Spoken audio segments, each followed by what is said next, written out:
وآلہ الطیبین الاطیبین الطاہرین المعصومین المنتجبین المنتخبین الذین اذہب اللہ عنہم الرجس وطہرہم تطہیرا اللہم صلی علی محمد واللعنۃ الدائمہ علی اعدائہم اجمعین اما بعد فقد قال اللہ تبارک وتعالی فی کتابہ المجید والفرقان الحمید وقولہ الحق بسم اللہ الرحمن الرحیم سارعوا الی مغفرۃ من ربکم وجنۃ عرضها السماوات والارض اعدت للمتقین صلوات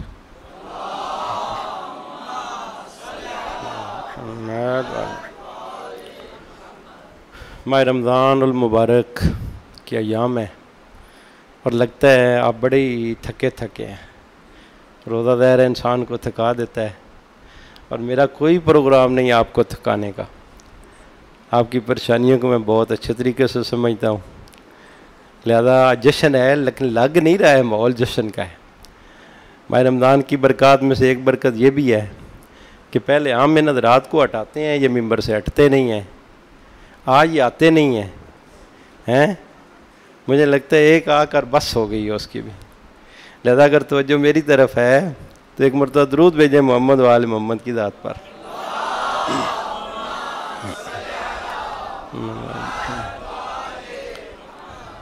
یہ کتاب اور کاپی جو لے کر آیا ہوں یہ بھی ساو و نسیان کی وجہ سے آج کل بھولنا زیادہ ہے، اس وجہ سے آپ کو ڈرانے کی وجہ سے لے کر نہیں آیا ہوں کہ شاید میں نے پوری کاپی پڑھنی ہے آج. لہذا ایک مرتبہ اس ولادت کی خوشی میں، جشن کی خوشی میں، تمام مرحومین کی مغفرت کی خاطر اور جتنے بیمار ہیں ان کی شفا یابی اور صحت کے لیے اور اپنے آخری امام کے ظہور کے لیے ایک مرتبہ بلند آواز سے درود بھیجیں محمد و آل محمد کی ذات پر.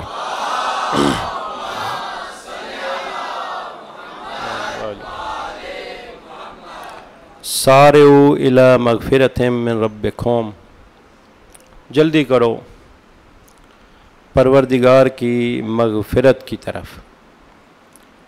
معافی دینا اللہ کا کام ہے، بندوں کا کام تو نہیں ہے. اگر بندوں کا کام ہے اللہ کی معافی دینا تو مجھے بتا دیں. معافی اللہ دیتا ہے تو بندہ کیا جلدی کرے؟ جب دینی معافی اللہ نے ہے تو جو ہے میری طرف بھائی معافی دینا کس کا کام ہے؟ اللہ کا کام. بندہ کیا جلدی کرے؟ سارعوا الی مغفرۃ من ربکم، وہ بھی جو مغفرت تمہارے پروردگار کی طرف سے اس کی طرف جلدی کرو. تو جو ہے میری طرف علماء نے تفسیر لکھی یہاں پر سارعوا الی سبب مغفرۃ من ربکم، یعنی تم جلدی کرو مغفرت کے سبب کی طرف. تم سبب کی طرف جلدی کرو گے وہ تمہیں بخشش کی طرف جلدی کرے گا. توجہ ہے میری طرف. تم سبب کی طرف جلدی کرو، تم اس سبب کی طرف جلدی کرو جو معافی کا سبب بنتا ہے، وہ تمہیں معاف کرنے میں جلدی کرے گا. وہ تمہیں معاف کرنے میں. ماہ رمضان کا مہینہ ہے. اچھا ہم نے یہ سیکھا علماء سے کہ ماہ رمضان میں فقط اللہ سے معافی لینی ہے، اور یہ فقط لینے والا مہینہ نہیں ہے، یہ معافی دینے والا مہینہ بھی ہے. ادھر سے لینی ہے، بندوں کو معافی دینی ہے. ہوتے ہیں نا جنہوں نے کچھ کوتاہیاں کی ہوں، آپ کی شان میں گستاخیاں کی ہوں، زیادتیاں کی ہوں، ادھر تم معافی دینے میں جلدی کرو گے، ادھر اللہ معافی دینے میں تمہاری نسبت جلدی کرے گا. تو جو ہے میری طرف تم جلدی معاف کرو گے بندوں کو، اللہ تمہیں جلدی معاف کرے گا. ان اسباب مغفرت میں سے ایک سبب ہے عافین، معافی دینا. عافین اور کاظمین میں تھوڑا سا فرق ہے. میں آ رہا ہوں موضوع کی طرف، انشاءاللہ وہی پڑھوں گا، آپ پریشان نہ ہو زیادہ. ایک عافین ہے، ایک کاظمین ہے. کاظمین کون لوگ ہیں؟ کاظمین وہ لوگ ہیں جو غصے کو پی جاتے ہیں، کنٹرول کر لیتے ہیں. آتا ہے غصہ لیکن فوراً اللہ کی خوشنودی خاطر، اللہ کی رضا خاطر اپنے غصے کو ضبط کر لیتے ہیں، لیکن ابھی تک ختم نہیں ہوا دل میں. اندر ہے ابھی تک, یعنی انتظار میں ہے, کوئی موقع ملے گا تو پھر اس کو دیکھوں گا. تو جو ہے نا میری طرف. عافین کون لوگ ہیں؟ عافین وہ لوگ ہیں جو دل سے اللہ کی راہ میں معاف کر دیتے ہیں. امام حسن مجتبی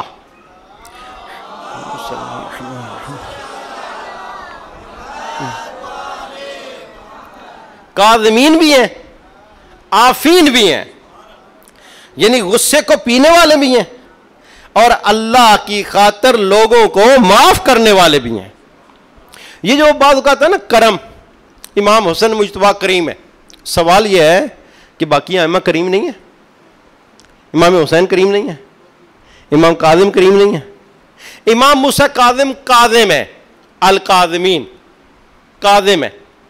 باقی امام کاظم نہیں ہے. امام جعفر صادق صادق ہیں, باقی امام صادق نہیں ہے. امام رضا رضا ہیں, باقی رضا نہیں ہے اللہ کی رضا پر, باقی بھی راضی ہیں. پھر ہم کیوں کہتے ہیں کہ یہ امام حسن مجتبی کریم ہے, امام حسین سخی ہیں, امام موسیٰ کاظم کاظم ہے, امام صادق صادق ہے. دو چیزوں میں فرق ہے, ایک ہے صفت, ایک ہے صفت کا ظاہر ہونا. ہر امام میں ساری صفات پائی جاتی ہیں. امام موسیٰ کاظم کاظم بھی ہیں, حلیم بھی ہیں, کریم بھی ہیں, عالم بھی ہیں, صادق بھی ہیں, لیکن جو صفت زیادہ ظاہر ہو اس صفت کے ساتھ امام مشہور ہو جاتے ہیں. امام باقر باقر العلوم کہا جاتا ہے, باقی باقر العلوم نہیں ہے. باقیوں سے علم کے چشمے نہیں پھوٹتے ہیں, یقیناً پھوٹتے ہیں. پھر امام باقر کو باقر العلوم کیوں کہا جاتا ہے؟ کیونکہ امام باقر علیہ الصلوۃ والسلام کے زمانے میں اس صفت کا ظہور زیادہ امام باقر علیہ الصلوۃ والسلام سے ہوا ہے.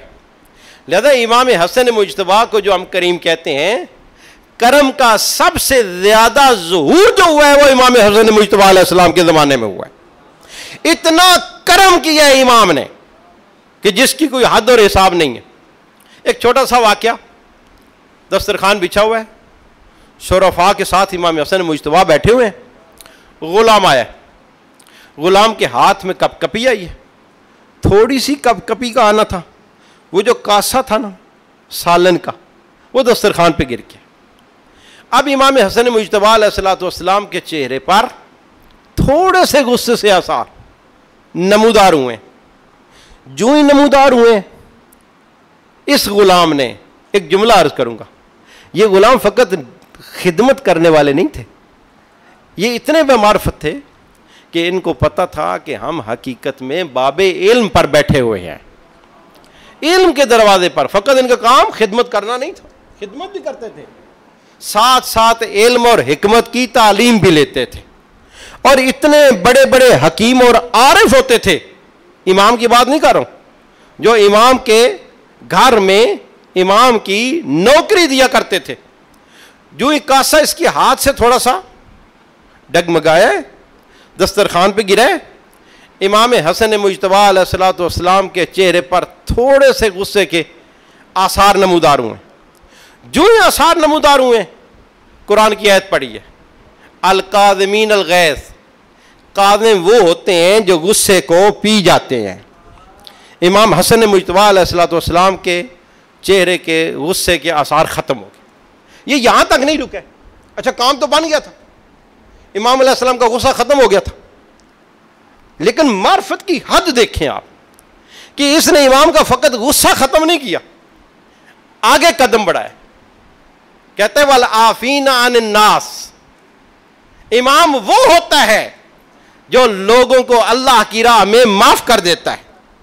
امام نے کہا میں نے تمہیں معاف کر دیا, غصہ بھی ختم ہو گیا, معافی بھی مل گئی ہے, لیکن یہاں تک بھی نہیں رکا, ایک قدم آگے بڑھایا. کہا واللہ یحب المحسنین. اللہ احسان کرنے والوں کو پسند کرتا ہے. امام حسن مجتبی نے کہا میں نے اللہ کی راہ میں تمہیں آزاد کر دیا.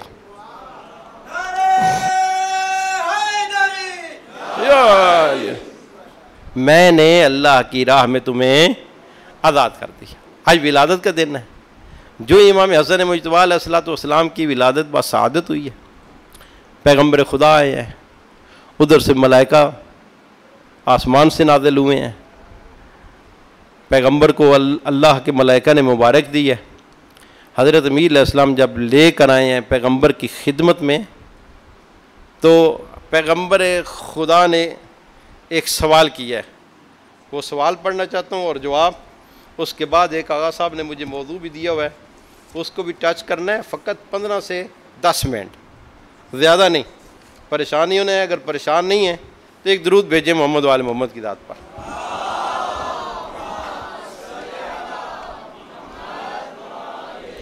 یہ ماحول بھی انہوں نے یہی بنایا ہوا نا، درس والا، ہم بھی درس ہی پڑھیں گے آج۔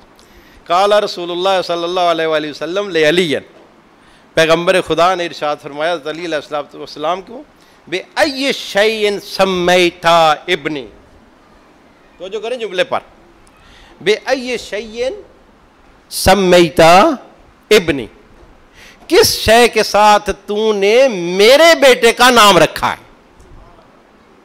کہنا کیا چاہیے تھا؟ بے ای شیء سمیتا ابنک، تم نے اپنے بیٹے کا کس شے کے ساتھ نام رکھا ہے، یعنی کس اسم کے ساتھ؟ بے ای اسم سمیتا ابنی، ابنک نہیں کہا ہے، حضرت علی کو خطاب ہے، علی کا بیٹا نہیں کہا ہے، کہا تو نے میرے بیٹے کا نام کس نام کے ساتھ رکھا ہے؟ تو جو ہے میری طرف، بے ای اسم سمیتا ابنی، کون کہہ رہے ہیں؟ پیغمبر کہہ رہے ہیں، علی کا بیٹا نہیں کہہ رہے ہیں، اپنا بیٹا کہہ رہے ہیں، بے ای اسم سمیتا ابنی، یا علی تو نے میرے بیٹے کا نام کس نام کے ساتھ رکھا ہے؟ حضرت علی علیہ الصلوۃ والسلام کا جملہ سنیں، فرمایا قالا ما کنت اسبقک بے اسمہ یا رسول اللہ، یا رسول اللہ، میں اپنی زبان میں ترجمہ کروں، یا رسول اللہ جب بیٹا آپ کا ہے تو میں کون ہوتا ہوں نام رکھنے والا؟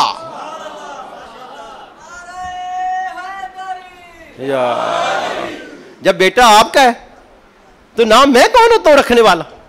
لہذا بھلا میں آپ پر سبقت کر سکتا ہوں؟ بیٹا آپ کا، نام آپ رکھیں۔ پیغمبر کا جملہ سنیں، پیغمبر خدا نے ارشاد فرمایا فقال النبی ولا اسبق انا باسمہ ربی، جب علی تو مجھ پر مقدم نہیں ہو سکتا ہے، میں اللہ پر بھلا کیسے مقدم ہو جاؤں؟ جس نے بھیجا ہے نام بھی وہی رکھے گا۔ پہچانے، یقین کریں، معرفت کا دریا ہے یہ، جن کے نام بھی اللہ منتخب کرتا ہے، جن کی ذات بھی اللہ منتخب کرتی ہے، جن کا نور بھی اللہ کا نور ہے، بھلا اس کے ساتھ دنیا کون مقابلہ کرے گی؟ نام اللہ نے رکھا، ذات اللہ نے بھیجی، ھذا نور من نوری، یہ نور ہے حسن میرا نور، کون کہہ رہے؟ اللہ۔ نام پھر کیا رکھا؟ حضرت جبرائیل آئے، حضرت جبرائیل آئے، پیغمبر کو نام بتایا، پیغمبر نے پہلے ایک جملہ کہا، یا علی انت منی بے منزلت ہارون من موسیٰ، یا علی تمہیں میری طرف وہی منزلت ہے جو ہارون کو موسیٰ کے ساتھ تھی، الا انہ لا نبی بعدی، مگر یہ کہ میرے بعد نبی کوئی نہیں ہے۔ جو ہارون موسیٰ کی طرف نسبت رکھتا تھا، یا علی تو وہی میری طرف نسبت رکھتا ہے۔ ہارون کے بیٹے کا نام تھا شبر، عربی میں اس کو حسن کہتے ہیں، اللہ کی ذات کہہ رہی ہے تو اپنے بیٹے کا نام حسن رکھ، تو اپنے بیٹے کا نام حسن رکھ۔ امام حسن مجتبیٰ، حلم کا دریا، اور یہ ایسی چیزیں ہیں کہ جو انسان کو کمال تک لے جاتی ہیں۔ پیغمبر خدا کی حدیث ہے، ثلاثۃ من لیس فیہ فلیس منی ولا من اللہ، تین ایسی چیزیں ہیں جو جس بندے میں نہ ہوں، نہ اس کا میرے ساتھ کوئی تعلق ہے اور نہ ہی اس کا اللہ کے ساتھ کوئی تعلق ہے۔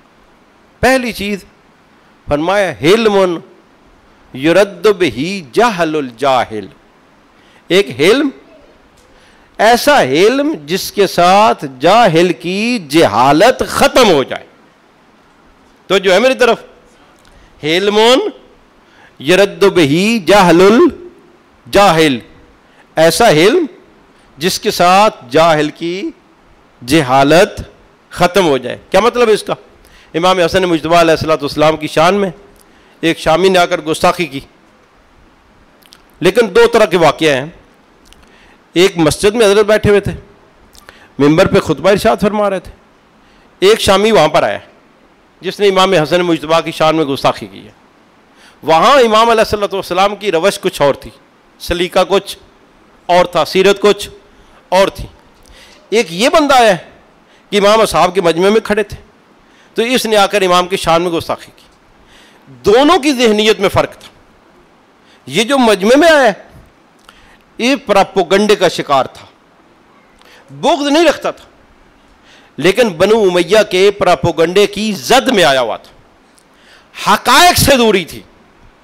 جو مسجد میں آیا شامی وہ حقائق سے واقف تھا، لیکن اس کے دل میں اہل بیت کے بارے میں کینہ تھا. جو مجمع میں آ کر گستاخی کی ہے امام حسن مجتبی کا، وہاں پر سلیقہ یہ تھا. کہا تو بھوکا ہے، تو پیاسا ہے، تمہیں سواری کی ضرورت ہے، تمہیں اہل و عیال کا خرچہ چاہیے، تمہارے پاس لباس نہیں، میں حسن مجتبی لباس دوں گا. امام کا طرز تکلم دیکھ کر امام کے قدموں میں جا کر گر پڑا.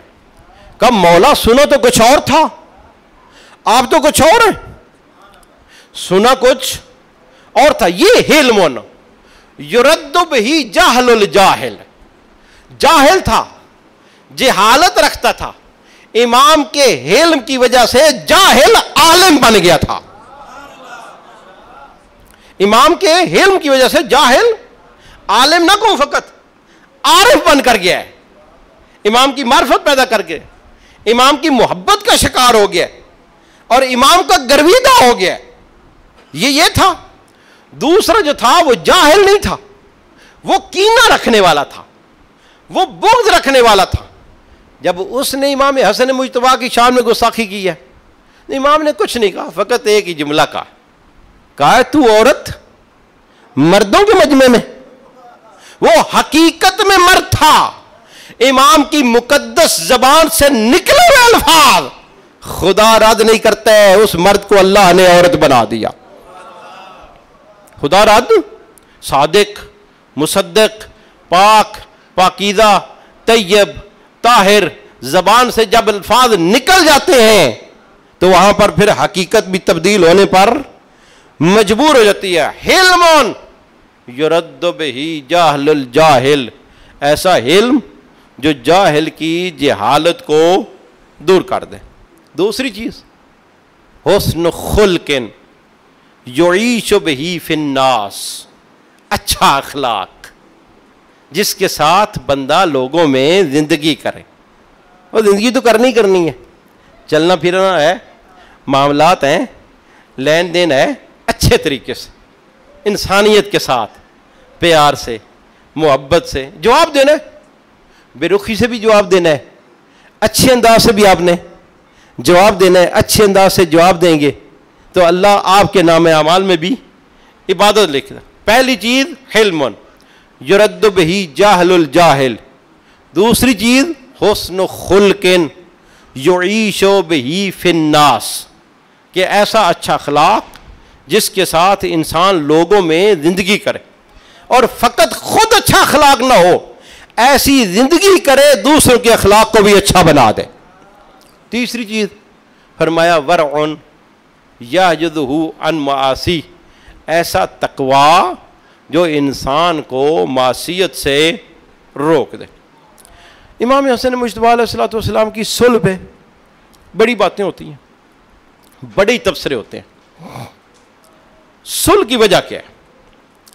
پہلا سوال یہ کہ فقط اسلام میں جنگ ہے یا اسلام میں صلح کا آپشن بھی ہے؟ یعنی صلح اسلام میں قانونی ہے یا غیر قانونی ہے؟ اگر امام حسن مجتبی نے اسلام کے خلاف کام کیا ہے پھر تو باتیں ہونی چاہیے، حق بھی ہے کہ لوگ کریں جی دیکھو جی امام حسن مجتبی نے یہ کیا ہے وہ کیا ہے. لیکن صلح بھی جس طرح قرآن نے جنگ کا حکم دیا اسی طرح اسلام نے صلح کا بھی حکم دیا. اس کی سب سے بڑی دلیل پیغمبر کی صلح پیغمبر کے زمانے میں دو قبیلوں کے ساتھ، ایک قبیلہ بنی اشجع ہے، اس کے ساتھ پیغمبر نے صلح کی ہے، اور ایک قبیلہ بنی نضرہ ہے، اس کے ساتھ پیغمبر نے صلح کی، اور تیسری صلح جو مسلمانوں کی کتابوں میں بھی ہے، صلح اہل مکہ کے ساتھ، جس کو صلح حدیبیہ کا نام دیا گیا۔ یہ پہلی بات۔ دوسری بات یہ ہے کہ آیا صلح کرنا دوسرے بندے کی جس کے ساتھ کر رہے ہیں اس کی حقانیت کی دلیل ہے کہ وہ حق پر ہے، وہ مجرم نہیں ہے؟ اگر یہ دلیل ہے اس کا مطلب ہے اہل مکہ حق پر تھے، اہل مکہ حق۔ پیغمبر نے صلح کس کے ساتھ کی ہے؟ کفار اور مشرکین کے ساتھ۔ جب کفار اور مشرکین کے ساتھ پیغمبر نے صلح کی، اس کا مطلب یہ نہیں ہے کہ وہ حق پر ہے۔ صلح کا مطلب یہ ہے کہ خود اسلام نے آپشن دی ہے کہ جب تم جنگ میں فائدہ نہ دیکھ رہے ہو، صلح میں فائدہ ہو تو صلح کرو۔ اصل مقصد اسلام کو فائدہ پہنچانا ہے۔ جنگ میں فائدہ ہو تو جنگ کرو، صلح میں فائدہ ہو تو صلح کرو۔ پیغمبر نے جنگ بھی کی ہے، پیغمبر نے صلح بھی کی ہے۔ اب سوال یہ کہ امام حسن مجتبی کی صلح کے عوامل کیا ہیں؟ سب سے بڑا عامل جو چھپایا جاتا ہے وہ یہ ہے کہ اسلام سے شکست کھا چکا تھا روم کی حکومت۔ اب وہ موقع کی تلاش میں تھے کہ کوئی موقع آئے، مسلمان آپس میں جب جنگ و جدال میں ہوں گے تو ہم ان پر حملہ کر دیں گے۔ امام حسن مجتبی اس چیز کو جان چکے تھے کہ اب اس جنگ سے روم والے فائدہ اٹھائیں گے۔ پہلا عامل یہ تھا کہ امام حسن مجتبی نے، جس طرح آپ کہتے ہیں نا ایک سیاست داخلی ہوتی ہے، ایک سیاست خارجی ہوتی ہے، یہ پہلا عامل تھا سیاست خارجی والا، کہ جس کی وجہ سے امام حسن مجتبی نے صلح والے آپشن کو اختیار کیا۔ یہ ایک عامل تھا۔ دوسرا عامل سیاست داخلی تھی۔ سب سے بڑا عامل جو سیاست داخلی والا تھا وہ یہ تھا کہ لوگوں کے جو امام کے ساتھ تھے ان کا ایمان کمزور تھا، اور یہ امام حسن مجتبی پہلے اپنے بابا کی سیرت بہترین جان چکے تھے کہ کوفہ والوں نے حضرت علی علیہ السلام کے ساتھ کیا کیا، جنگ صفین میں کیا کیا، اور باقی جنگوں میں کیا کیا۔ حضرت امیر علیہ السلام جہاں حضرت امام حسن مجتبی حضرت امیر علیہ السلام کو دیکھ چکے تھے۔ تیسرا عامل یہ تھا کہ لوگ جنگ سے تھک چکے تھے۔ جنگ جمل، جنگ صفین، جنگ نہروان، یہ تیسرا عامل سستی سبب بنا کہ امام حسن مجتبی علیہ السلام کے ساتھ جو لوگ تھے وہ سستی کا شکار ہو گئے۔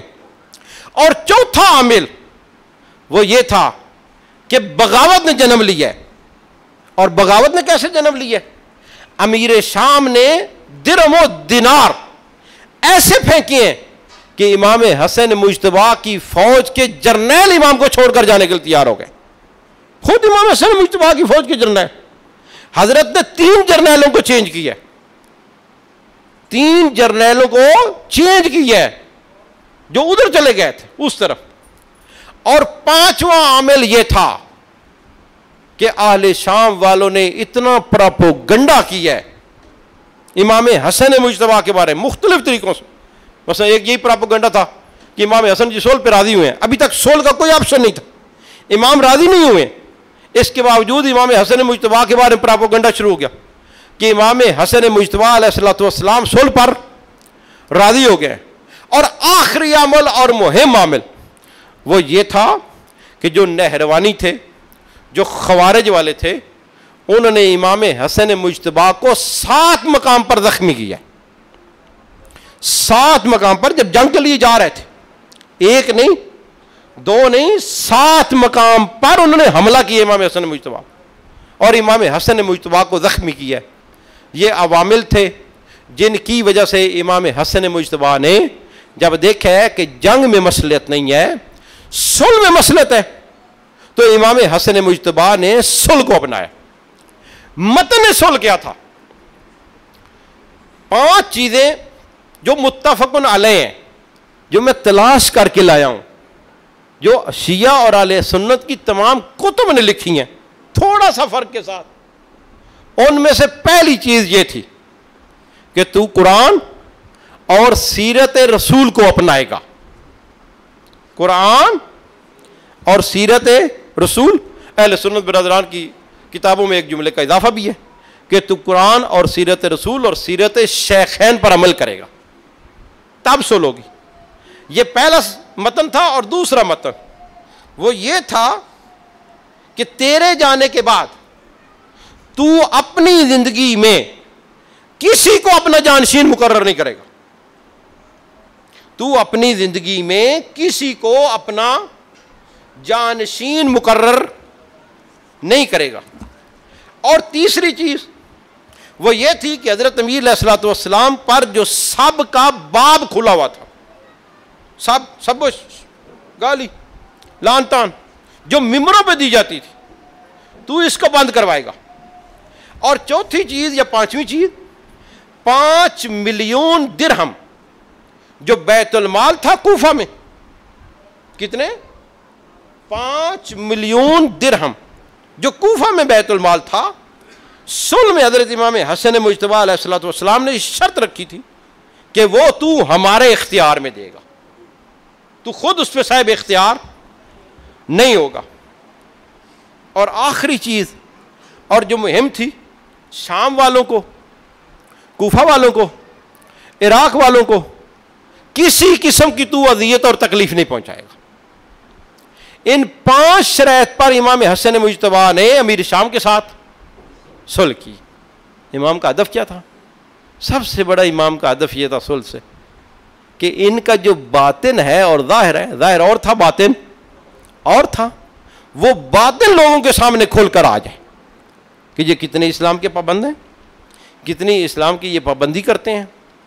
اب میرا یہ سوال ہے کہ جنگ کرنا آیا نفرت کی وجہ سے ہے, بغض کی وجہ سے ہے, یا محبت کی وجہ سے؟ جنگ کرنا محبت کی وجہ سے جنگ کرتا ہے بندہ. اور بابا آپ کے مدرسے میں 2 بندوں کے ساتھ لڑائی ہو جائے, کیوں لڑائی ہوتی ہے؟ کوئی ان کے دل میں ہے نا ایک دوسرے کے بارے میں. لڑائی موقع فراہم, موقع دیکھ کر لڑ پڑتے ہیں. ہمارے بعض کے جامعہ میں اسٹوڈنٹ بھی لڑ پڑتے ہیں. وہ پہلے دل میں کچھ ہوتا ہے, جس کے ساتھ محبت ہوگی کوئی لڑائی نہیں ہوگی, حتیٰ کہ وہ غلط بھی کر جائے تب بھی لڑائی نہیں ہوگی.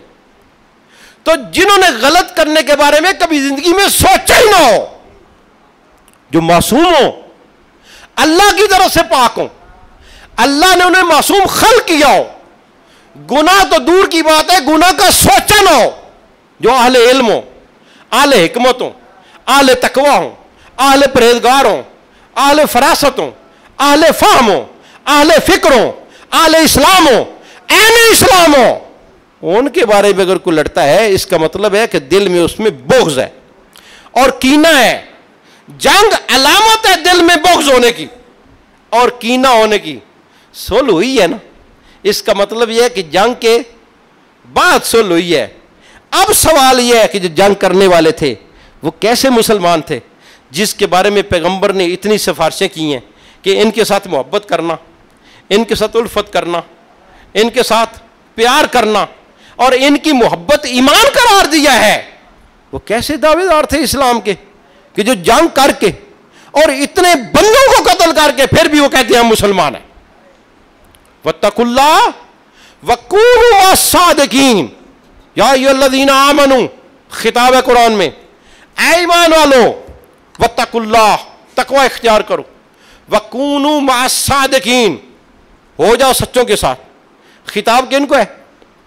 خطاب ہے ایمان والوں کو, وہ جو مومن ہیں, وہ جو علی والے ہیں, وہ جو محبت رکھنے والے ہیں, وہ جو ان کے ساتھ پیار رکھنے والے ہیں.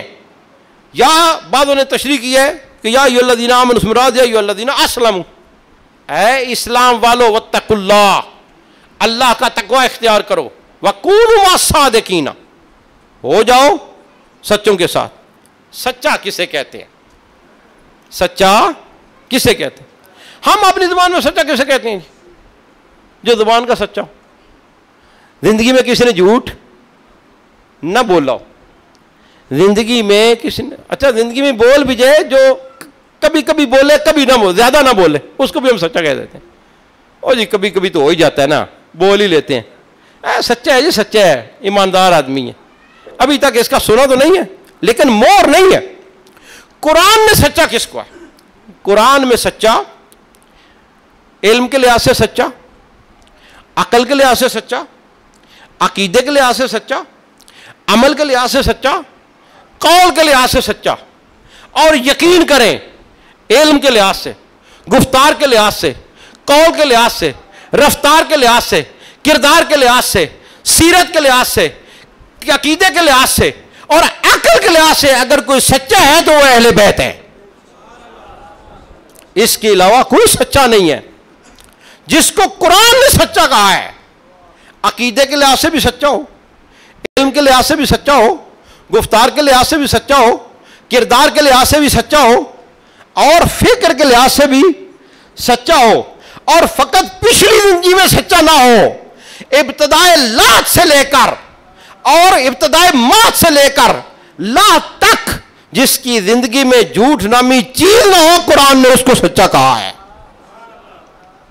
یا ایھا الذین آمنوا واتقوا اللہ وکونوا مع الصادقین، ہو جاؤ سچوں کے ساتھ۔ تو یہ تو یقین کریں ایسے سچے ہیں کہ جو کہتے ہیں کائنات میں نہ بھی ہونے پہ مجبور ہو جاتی ہے، جو کہتے ہیں وہ خود بخود ہو جاتی ہے۔ امام حسن مجتبیٰ کا زمانہ تھا، حضرت جا رہے تھے، کھجوروں کے باغ سے گزرے ہیں، لوگ کھجوریں توڑ رہے تھے، جو ہی حضرت امام حسن مجتبیٰ کا گزر ہوا ہے، لوگ آئے ہیں، سلام کیا حضرت کو، السلام علیکم یا حجت اللہ یا ابن رسول اللہ۔ امام نے جواب دیا، کہا مولا جب پیغمبر کا زمانہ ہوتا تھا تو ہم کھجوریں توڑتے تھے، پیغمبر کھجوروں کا وزن بتایا کرتے تھے۔ تو جو ہے میری طرف، میں کہوں تھوڑا جگا لواں، پیغمبر کھجوروں کا وزن بتایا کرتے تھے، پیغمبر کے بعد آپ اللہ کی حجت ہیں، فرزند رسول ہیں، اب آپ کھجوروں کا وزن بتائیں۔ امام حسن مجتبیٰ نے فرمایا پیغمبر کھجوروں کا وزن بتایا کرتے تھے، میں حسن مجتبیٰ کھجوروں کی تعداد بتاؤں گا۔ تو جو ہے میری طرف، میں حسن مجتبیٰ کھجوروں کی تعداد بتاؤں گا۔ اچھا، اب جو زیرک لوگ ہوتے ہیں وہ یہی ہے کہ جس درخت پہ زیادہ کھجوریں ہوں، تھوڑی ہوں تو کہیں امام حسن مجتبیٰ گن نہ لیں، ایک ایسے درخت پہ لے گئے جس میں کھجوریں تھوڑی تعداد زیادہ تھی، کہا مولا بتائیں کتنی کھجوریں ہیں؟ امام حسن مجتبیٰ نے فرمایا 313۔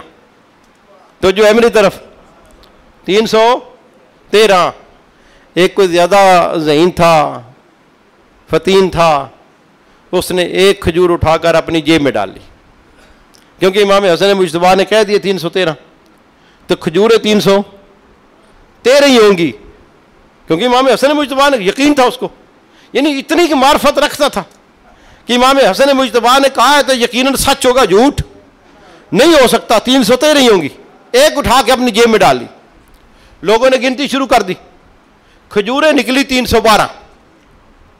اب امام حسن مجتبیٰ کی طرف خطاب کیا، فرزند رسول نشانہ قریب چلا گیا ہے لیکن ہدف تک نہیں پہنچا، کھجوریں مولا فرزند رسول 312 نکلی ہیں۔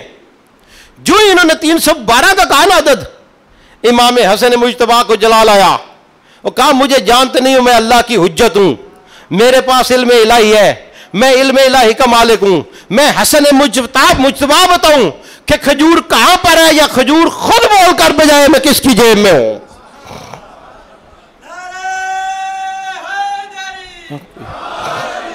میں حسن مجتبیٰ بتاؤں کہ کھجور کہاں پر ہے، یا کھجور خود بول کر بتائے کہ میں کس کی جیب میں ہوں؟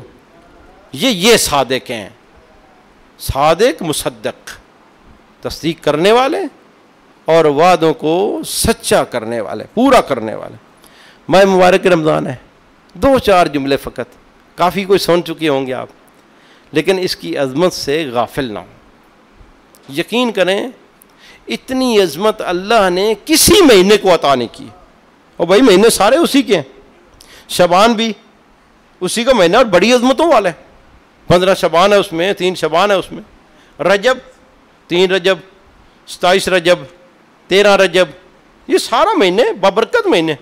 اور حدیث بھی ہے ان رجب شہر اللہ, رجب اللہ کا مہینہ ہے. وَإِنَّ الشَّعْبَانَ شہری, اور شعبان میرا مہینہ ہے.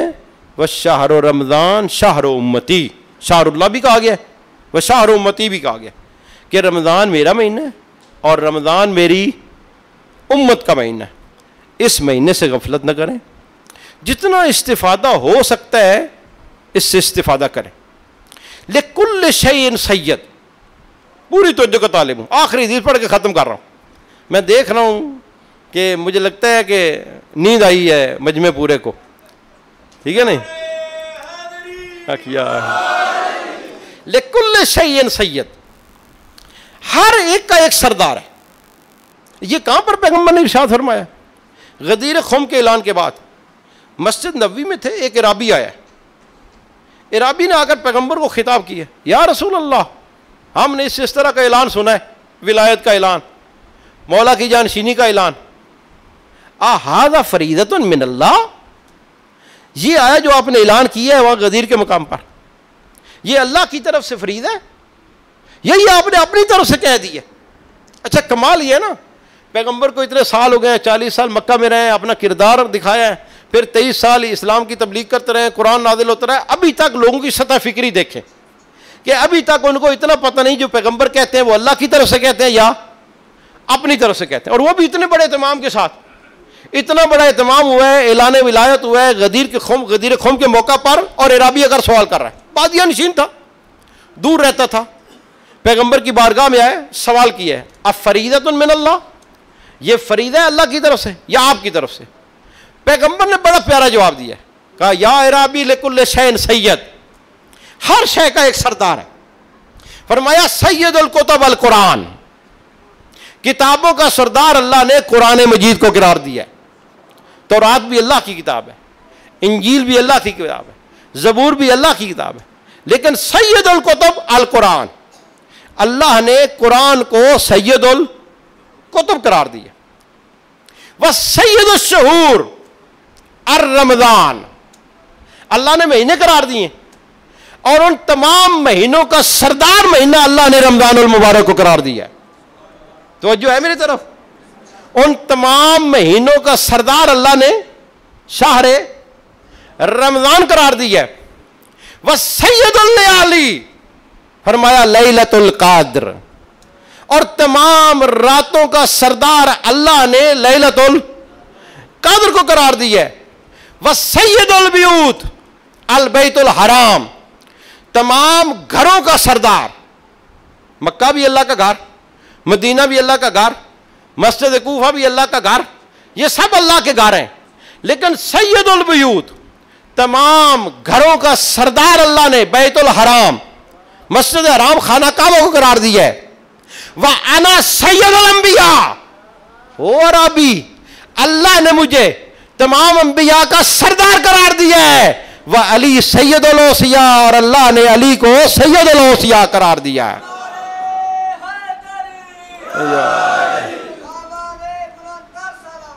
اللہم صلی علی محمد. اب ایک نعرہ آپ نے لگایا ہے, اس نعرے کی خاطر فقط ایک حدیث پڑھنے لگا. درود بھیجے محمد وآل محمد.